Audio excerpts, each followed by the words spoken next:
सृष्टि की रचना करो। तुम ले आओ वो वाणी व्यास लीला ले आओ, अभी पढ़ा दें उनको थोड़े से। फिर उसके बाद फिर वेद को कही, फिर धर्मराज को प्रकट करी वहीं।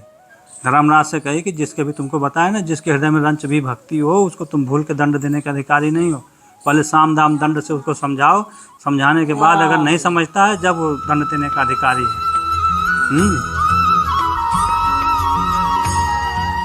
फिर उसके बाद फिर सचरी अंतर्धान हो गई।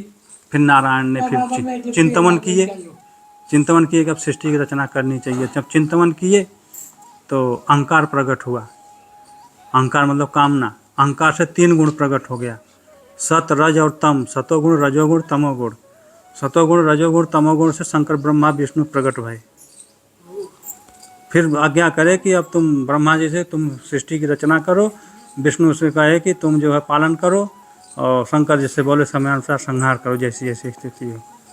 2 ही मुहूर्त में ब्रह्मा जी ने 2 ही मुहूर्त में फिर सृष्टि, सूर्य चंद्रमा आकाश असुर नर सब 7 लोग सब प्रकट कर दिए। फिर उसके बाद विष्णु पालन करने लगे। शंकर जी अभी सृष्टि चल रही है, 28वां कलिकाल चल रहा है, इसमें साक्षात स्वयं श्री हरि प्रकट भये थे, जो अभी कृष्णावतार हुआ था इस कलिकाल में। समझ में आया? ये तो भाषा टीका थोड़ी सी कर दिए हैं, वेद पुराण पढ़ो। ये तो जीव के समझने के लिए, कौन भी पुराणों को समझ पा रहा है आजकल के उसमें। इसलिए तो सब भटक रहे हैं, ये करो वो करो करो करो, भक्ति का स्वरूप ही नहीं पकड़ पाते हैं।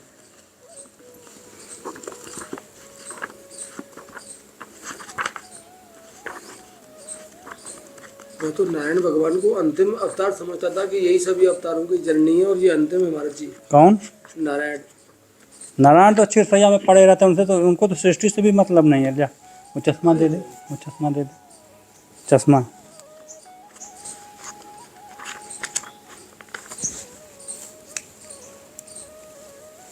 विष्णु की कौन चलावे, महाविष्णु के मन नहीं आवे नित्य विहार। विष्णु की कौन चलावे, महाविष्णु के मन नहीं आवे। एक विष्णु है जो वैकुंठ में है 4 भुजा वाले, एक 4 भुजा वाले शीर्षैया में, वही तो है नारायण श्रीपति, उन्हीं को कहा जाता है। वही है नारायण, वह जो शीर्षैया में पड़े हुए हैं। और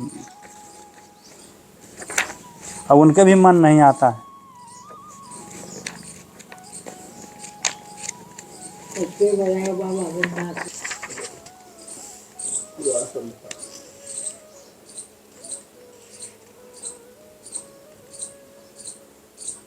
तुम यहाँ से पढ़ो, ले आप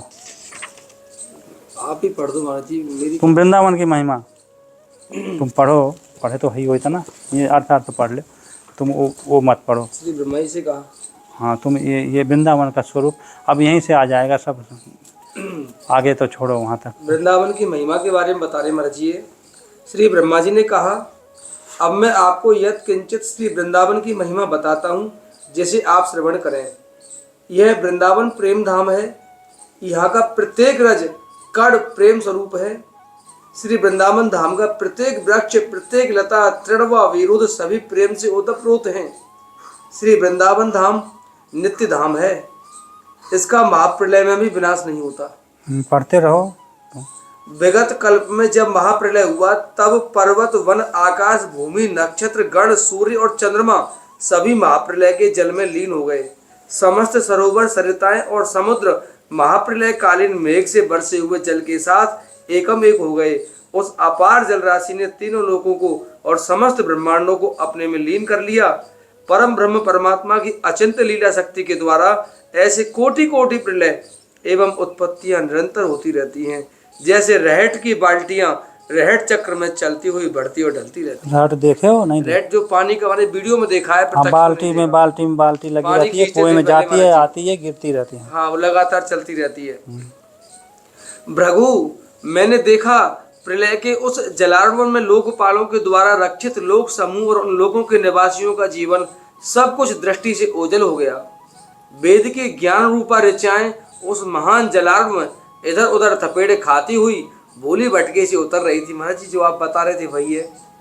और मैंने यह भी देखा कि श्यामा श्याम का निज धाम वृंदावन सहज एक रस उस जलार्णव पर पूर्ववत विराजमान था, उस माया जल ने वृंदावन का स्पर्श तक नहीं किया। माया के वायु प्रभाव ने भी स्पर्श नहीं किया और ना कभी कर सकता है। निज धाम श्री वृंदावन 14 लोकों से सर्वथा पृथक होने के कारण अलौकिक है, जहाँ नित्य किशोर की श्री श्यामा श्याम अनादि और अनंत रूप से नित्य निरंतर प्रेम विलास करते रहते हैं। नित्य बिहारी युगल के नित्य रंग बिहार में श्री वृंदावन के चतुर्दिक श्री हरि के समस्त अवतार उस श्री वृंदावन धाम का दर्शन एवं सेवन करते रहते हैं। बस यही करना है हम सबको भी। चलो अब पढ़ो पूरा जल्दी। ब्रह्मा जी कहने लगे कि महाप्रलय के जल में भटकती हुई वेद और ज्ञान स्वरूप ऋचाएं सोच विचार में पड़ गईं। उन्होंने परम ब्रह्म के विषय में भ्रांति होने लगी, क्योंकि उन्होंने महाप्रलय के जल में तैरते समय दिव्य माया काल के प्रपंच से अतीत शुद्ध बुद्ध चिन्मय शाश्वत और नित्य एक रस विद्यमान आनंद में श्री वृंदावन का दर्शन किया था। उसके प्रति उनकी आस्था वृद्धि को प्राप्त हो गई। अतः उन्होंने निश्चय किया कि भजन सेवन तो उसी का करना चाहिए जो त्रिकाल में एक रस नित्य विद्यमान रहता है। तब वे आनंद से भरे हुए पूर्ण सिद्धा भक्ति के साथ श्री वृंदावन की स्तुति करने लगी। वेद की ऋचाओं ने कहा कि आज हमने जाना कि श्री वृंदावन विलासी युगल चंद्र ही परिपूर्णतम अवतारी तत्व हैं, अतएव सर्वोपरि हैं। वही परम पुरुष हैं जो आज वृंदावन में नित्य किशोर के रूप में क्रीड़ा कर रहे हैं। इसके सिवा अन्य कोई पुरुष नहीं है। इन्हीं नित्य किशोर पुरुष की इच्छा से संकल्प मात्र से अनंत लोकांतरों की उत्पत्ति होती है। यही अनंत सृष्टि के पालक व संहारक हैं, अखिल विश्व प्रपंच के कर्ता धर्ता एवं विधाता हैं। सब विश्व ब्रह्मांड का। और पढ़ो, काहे को जल्दीबाजी कर रहे हैं? महाराज जी आपके मुख से सुना दो महाराज जी, मेरे मुंह से अच्छा नहीं लग रहा महाराज जी। नहीं अच्छा लगेगा, अच्छा लगेगा। खूब पढ़ो तो सही। जब अपराध होता है संतों के सामने किसी भी पुराण नहीं अपराध नहीं बनता है। कृपा जब ही होगी, जो कहे आगे वाला वो करोगे, जब ही कृपा होगी। हम कह रहे हैं तुम पर उसको पढ़ो, तुम पढ़ नहीं रहे तो कहाँ से कृपा होगी? आपके सामने अपराध होगा महाराज जी। आप फिर वही बात अपनी चलाए। कहाँ तक पढ़े तुमने? ऋचाओं ने स्तुति की है महाराज जी। हाँ पढ़ो, यहाँ श्रुतियों का फिर आकाशवाणी आएगा। अभी पूरी कथा कहाँ भाई, थोड़ी सी और रह गया, पढ़ ले। इस प्रकार वेद की ऋचाएं थीं। श्री वृंदावन का सुयस रस गान करते करते अपार आनंद में मग्न हो गईं। उन्होंने वृंदावन युगल बिहार की छवि छटा का साक्षात्कार किया। रूप माधुरी के आस्वादन से वे ज्ञान ऋचाएं प्रेम विवश हो गईं। उनके मन में श्री वृंदावन के प्रति रुचि उत्पन्न होकर रस की लालसा बढ़ चली। ज्ञान स्वरूप ऋचाएं जो सम्यकता निष्काम थी, अब सकाम हो गई। उनके मन में एक विलक्षण कामना उदय हुई कि हम सब नव किशोर सुंदरी वनिता का नारी का तनु प्राप्त करके इन श्री वृंदावन विलासी नित्य नव किशोर पुरुष के साथ क्रीड़ा करने का सौभाग्य प्राप्त करें। महाराज ऋचाओं ने कहा, ये ऋचाओं बताया नहीं कि थपेड़ा खाती भाई वृंदावन का दर्शन हुआ तो उसके हृदय में कामना भई कि हम वैसे तनु धारण करके इनके संग रास विलास करें। जब सहचरियों के द्वारा आकाशवाणी भई। फिर आगे पढ़ो। ब्रह्मा जी ने कहा, स्तुति के परिणाम स्वरूप वेदों को अज्ञात आकाशवाणी ने संबोधित करते हुए आश्वस्त किया कि हे देवगण, तुम्हारी प्रार्थना प्रभु ने स्वीकार कर ली है। अब प्रभु की आज्ञा है कि तुम सब ज्ञान रूपी ऋचाओं ब्रज में जाकर गोपी रूप से जन्म ग्रहण करो। समय आने पर मैं वहीं प्रकट हो जाऊंगा। वाह महाराज, अब समझ में आ रहा है वृंदावन ब्रज? समझ में आ रहा है ना? हाँ अब आगे पढ़ो। तुमने अपने मन में जो अभिलाषाएं की हैं वे सब वहां पूर्ण होंगी और हम और तुम सब मिलकर एक साथ रास विलास करेंगे। तदंतर जिस सखी ने श्री वृंदावन बिहारी के आदेश से वेद की ऋचाओं को आश्वस्त किया, वह सखी स्वयं वेदों के समक्ष प्रकट हो गई। अच्छा महाराज जी, वेदों को आश्वस्त करने के लिए वो सखी का बताया नहीं आपको? हाँ सहचरी बताया था आपने। हाँ, हाँ वही सखी सहचरी, वही उसी कहते हैं, सखी और सहचरी। सखी के दर्शन से वेद अति आनंदित हो उठे। वेदों ने सखी से निवेदन किया कि हमारे मन में एक आशंका है जिससे हमारा मन विस्मित हो रहा है। कृपा पूर्वक हमें संक्षेप से ही नित्य बिहार रस का कुछ उद्बोधन कराइए और हमारी आशंका का निवारण कीजिए। वेदों की प्रार्थना सुनकर सखी ने कहा कि वेदों, तुम्हारा प्रथम कर्तव्य यह है कि आकाशवाणी के माध्यम से प्रभु की जो आज्ञा हुई है सर्वप्रथम हम एवं तुम उसका पालन करें, तत्पश्चात तुम जो कुछ पूछोगे उसका उत्तर मैं तुम्हें दूंगी। अब सखी सृष्टि के का आदेशात्मक चिंतन के तत्काल पश्चात श्रीपति नारायण भगवान वहां प्रकट हो गए। बोले नारायण भगवान की जय। सखी के आदेशात्मक। हाँ महाराज जी, सखी के आदेशात्मक चिंतन के तत्काल उन्हें पश्चात चिंतन श्रीपति चिंतन नारायण करके भगवान हाँ प्रकट हो प्रकट करी उनको। सखी ने श्री नित्य बिहारी लाल सर्वेश्वर प्रभु की आज्ञा सुनाते हुए भगवान श्री नारायण से कहा कि अब आप शीघ्र ही सृष्टि की रचना कीजिए और उसकी संपूर्ण व्यवस्था बनाइए। इसी प्रकार उस सखी ने जब सब भगवत अवतारों को बुला बुलाकर आदेश किया, ओहो महाराज जी, सब आप सब समय समय पर अपने अपने अवतार ग्रहण का दायित्व पूर्ण करने का ध्यान रखिएगा। धर्मराज को बुलाकर कहा कि आप मेरी इस बात का पूर्ण ध्यान रखिएगा कि जिसके हृदय में भगवान की थोड़ी सी भक्ति है उसे कभी भूलकर भी कष्ट मत दीजिएगा। भगवत भक्तों के सिवाय अन्य सब जीवों के धर्म अधर्म पाप पुण्यादि के अनुसार उनका न्याय एवं फलभोग देने दिलाने का आपको अधिकार है। और जो जीव श्री हरि की भक्ति से विमुख हैं, साम दाम और दंड भेद से आप उन्हें समझाइए एवं उन्हें श्री हरि के सम्मुख कीजिए। जैसा आपने कहा था वही है महाराज जी। तत्पश्चात हम थोड़ी कह रहे हो, तो वेद पूरा बृहद बावन पुराण कह रहा है। हाँ महाराज जी, बावन पुराण है महाराज जी, बृहद बावन पुराण। हाँ, उसकी भाषा टीका अभी अर्थ कर दिया हमारे दादा गुरु ने। पहली बार महाराज जी नहीं तो पहले दर्शन किया है आज। मुझे कभी शौक था पुराण पढ़ने का महाराज जी बहुत। तत्पश्चात पुनः सखी ने वेदों से कहा, आपने प्रथम नित्य विहार संबंधी जो प्रश्न किया था उसका उत्तर यह है कि नित्य बिहारी लाल युगल किशोर नित्य निरंतर अनादि अनंत रूप से श्री वृंदावन धाम में विहार करते रहते हैं। इस विषय में संदेह का कोई स्थान नहीं है। युगल किशोर का निज धाम श्री वृंदावन नित्य अविनाशी एवं दिव्य निसर्गमय है। युगल के केली सहयोगी ललितादिक सखियां भी जरा मरण प्राकृतिक धर्मों से रहित। हाँ महाराज जी, अष्टसखियां ये अष्टसखियां नहीं, अनंत है, अनंत, इसकी गणना नहीं। बता दीजिए अभी आएगा रज कण उडगण बोधगण आएगा, या में देखना रज के कणों को गिन ले, आकाश के तारों को गिन लोगे, वर्षा की बूंदों को गिन लो, सखियन की संख्या नहीं गिन सकते। प्राकृतिक धर्मों से रहित नित्य शाश्वत और दिव्य तनु धारणी है। और श्री युगल किशोर का तो कहना ही क्या है, वे तो सर्वथा ही अवांग मनसा गोचर शुद्ध बुद्ध में प्रेम तत्व है ही। नित्य नव किशोर युगल नव नावायमान प्रेम रस से रंगे हुए सदा सर्वदा प्रेम में ही मग्न रहते हैं। वे विश्व सृष्टि की उत्पत्ति पालन एवं प्रलय के संचालन ज्ञान तथा दायित्व बोध से भी उन्मुक्त रहकर कालातीत प्रेम विहार में निमग्न रहते हैं। उन्हें दिन रात्रि के आवागमन का भी बोध नहीं रहता। सखी के द्वारा इस प्रकार समझाए जाने पर वेदों का सारा भ्रम संशय निवृत्त हो गया। उन्हें ज्ञात हुआ कि ये नित्य बिहारी ललित लाडली लाल ही अवतारी और परिपूर्णतम सर्वोपरि प्रभु हैं। सारे अवतार इनकी अंश कलाएं हैं। इसके पश्चात वह संपूर्ण समुदाय अपने अपने धाम के लिए प्रस्थान कर गया एवं सखी भी अंतर्धान हो गई। श्रीपति ने प्रकृति एवं पुरुष की दिशा में अपनी दृष्टि का निक्षेप किया तो उसी क्षण प्रकृति एवं पुरुष में क्षोभ उत्पन्न हुआ। उसमें संकल्प हुआ कि अब हमें सृष्टि विस्तार करना चाहिए। उसी क्षण इच्छा शक्ति का प्रादुर्भाव हुआ जिससे महतत्व की उत्पत्ति हुई और महतत्व से अहंकार का जन्म हुआ। अहंकार त्रिगुण सतरज एवं तम रूप बन गया, जिसके क्रमशः विष्णु ब्रह्मा और शिव का सगुण साकार रूप प्रकट हुआ। तत्पश्चात देवता राक्षस मनुष्य और समस्त लोकपालों की उत्पत्ति हुई। केवल 2 मुहूर्त काल में 14 लोकों की रचना संपन्न हो गई। इस प्रकार सृष्टि विस्तार पूर्वक नित्य विहार लीला की प्रभुता एवं पुरुषार्थ का अवर्णनीय विस्तार हो गया। श्री हरि के नाना अवतारों के अपार लीला चरित्रों का अपार विस्तार हो गया, जिसका वर्णन असंभव है। जो कोई स्वाभिमानी इसका वर्णन करने का दम करेगा वही भूला हुआ भटकता फिरेगा। इस पर अपार सृष्टि का पार नहीं पा सकेगा।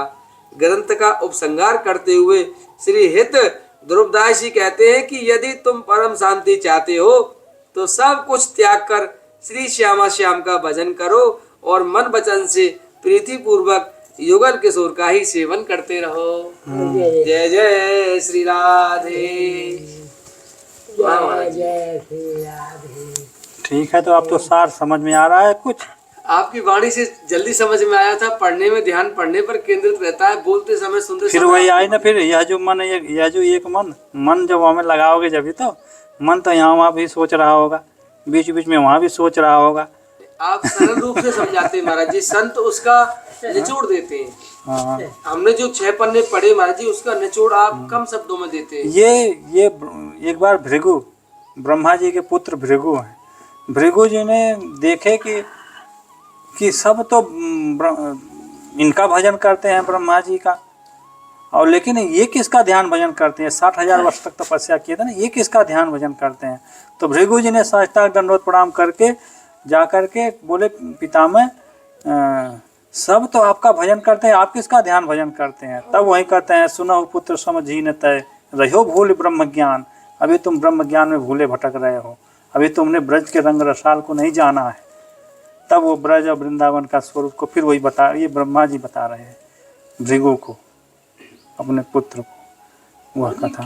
आपने इसमें बताया है कि एक सहचरी का अवतार है, पूरा सृष्टि ब्रह्मांड, सहचरी का ब्रह्मांड। सहचरी का अवतार नहीं है, सहचरी ने आदेश किया है नारायण को कि तुम सृष्टि की रचना करो, क्योंकि नारायण तो अनंत ब्रह्मांडों की हाँ। महाराज जी अक्षय कोश है। फिर नारायण ने ही इसके द्वारा ही ये सब सृष्टि का वो सब जितना हुआ है, शंकर ब्रह्मा विष्णु जो प्रकट हैं, देवी देवता सब उन्हीं के आज्ञा अनुसार प्रकट हैं। देवी देवता तो ब्रह्मा के द्वारा ये सब हैं, सृष्टि की रचना जो हुई है। ऊपर नित्य जो वृंदावन है उसमें सहचरी, मंजरी, सखी, ये सब हैं। मतलब वहाँ केवल सहचरी के अलावा वहाँ प्रवेश ही नहीं है। श्री जी की उपासना पद्धति में सहचरी भाव से ही जो भजन करेगा वही प्राप्त हो पाएगा। इसीलिए किसको बोला है महाराज जी? सहचरी जहाँ स्त्री पुरुष का भी भान नहीं होता है, ललतादिक सहचरी। हाँ, ये सहचरी है मेरे। अच्छा, जो सखियां थी यही सहचरी है महाराज जी। सहचरियाँ ये तो अगर ये हमारे श्यामा श्याम प्रकट होकर के ब्रज धाम में नहीं आते तो वृंदावन का स्वरूप हम जानते ही नहीं। वो तो जीवों को कृपा करने के लिए प्रकट होकर के आए कि हाँ, एक बार नित्य विहार में रास की रचना हो रही थी। रास के मध्य में ललतादिक सहचरियों ने जो वहाँ रस बिलस रही हैं, जो आनंद सुख की प्राप्ति प्राप्त कर रही हैं, वो प्रिया जी से कहीं कि हे स्वामी जी, हे लाडली जी, जिस रस को हम लोग निकुंज में बिलस रहे हैं वह रस का एक अद्भुत भूतल पे पड़ जाता था, भूतल के जीव भी उस रस के अधिकारी हो जाते कुछ। तब प्रिया जी ने अपने निज हाथों से बंसी को दी, बोली कि कोई सामर्थ्यवान नहीं है इसको प्रकट कर सके, यही बंसी यही सामर्थ्यवान है इसको प्रकट करने की। तब फिर बंसी ने आज्ञा लेकर के जब चली प्रकट होने के लिए, तो बंसी के बिना वो एक क्षण रह नहीं सकते, छटपटाने लगे।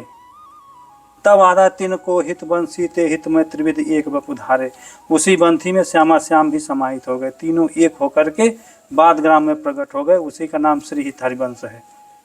वो प्रेम स्वरूप प्रकट है, प्रेम स्वरूप उसका नाम है। वो प्रेम ही साक्षात प्रेम की जो बंसी है वो प्रेम के स्वरूप है। जिस प्रेम को, हित को, आनंद को, रस हम लोग इस सृष्टि में सब ढूंढ रहे हैं संसार की वस्तु में। संसार की वस्तु में मिलेगा नहीं, लेकिन हम सब ढूंढ रहे हैं वहाँ में। वह प्रेम का स्वरूप का अगर दर्शन प्रकट में करो, अनुभूति तो सभी करते हैं हित का, आनंद का, रस का, प्रेम का, लेकिन उसका स्वरूप का अगर दर्शन करो तो श्यामा श्याम के बीच में बंसी के रूप में रहती है। वह बंसी ही श्यामा श्याम को भी नचाती है। वह बंसी ही श्यामा श्याम के हृदय में रुचि उत्पन्न कराती है लीला कराने के लिए। हमारे आपके सबके बीच में कौन इच्छा प्रकट कराता है? वह प्रेम कराता है। वह प्रेम स्वरूपणी वह बंसी के रूप में रहती है जो श्यामा श्याम के अधरों पर विराजती है। वही रसमूल मुरलिका है, रस की मूल की अधिष्ठात्री वही है। वही नित्य विहार में भी लीला करा रही है। वही अवतार काल में आकर के जब बंसी बजी थी सबको मोहित करके सबके कानों में नाम पड़ा, सब गोपियाँ भगी चली आई। वो बंसी कराई थी रास की रचना। भगवान कृष्ण तो रास किए थे, वो बंसी ने करवाई थी। समझ में आ रहा है? ये हरिवंश नाम सुन के कोई मनुष्य जीव मत समझा करो। ये नित्य विहार श्यामा श्याम वृंदावन सहचरी का स्वरूप है। उसी को श्री हरिवंश कहा जाता है। वो मनुष्य जीव नहीं है कोई। वो तो प्रकट हो गई बंसी वो स्वरूप के रूप में, तो उसी का नाम प्रिया जी ने हित हरिवंश रख दिया था। जब अवतार होकर के आए थे, जब प्रकट होकर उस रस को प्रकट करने के लिए वो प्रकट हुए थे, और कोई का सामर्थ्य ही नहीं है प्रकट कर दे। तो वो जो है वहाँ अनंत सहचरी है, जैसे रज के कणों को गिले आकाश। अब वृंदावन का स्वरूप है का? वृंदावन में सभी राधे राधे करके आ जाते हो, परिक्रमा लगा के आ जाते हो, है का? वृंदावन को अभी का समझे का? कुछ समझे? वृंदावन तो निज महल सेवा कुंज है, गए हो कभी? निज महल है सेवा कुंज, 64 द्वार का है।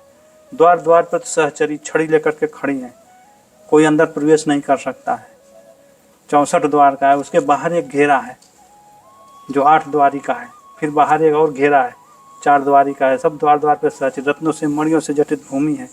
केसर कपूर पुष्पों की परागों की रज बिछी हुई है, वो गमागम सुगंधी आ रही है। सब स्वर्णिम काहे काहे का तमाम बेली वहाँ पे लटक रही है, लताओं की पुष्पों से सब आच्छादित है वहाँ पे।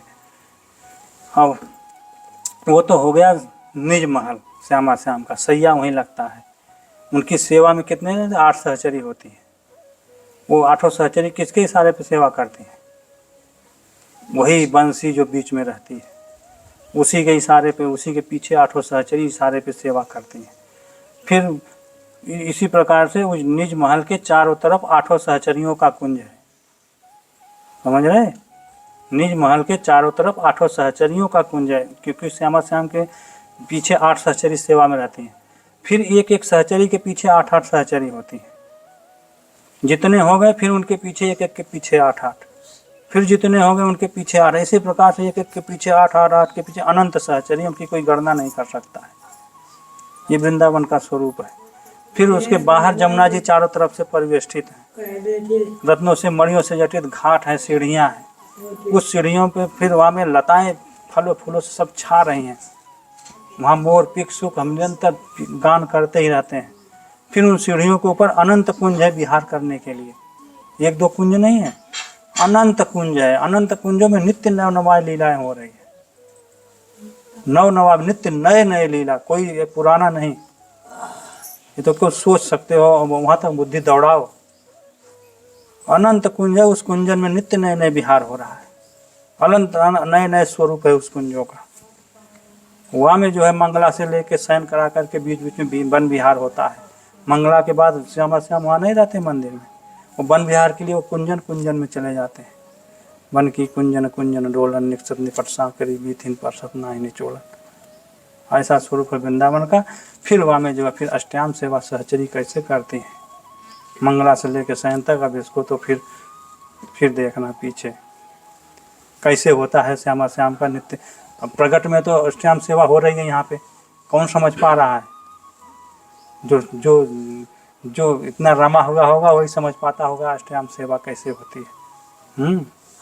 बाबा क्या बाजी भजन देव। तो ये है नित्य विहार। फिर अष्टयाम सेवा में से तो 24 घंटे फुर्सत ही नहीं है, मंगला से लेकर शयन तक सहचरी सेवा में ही लगी रहती है।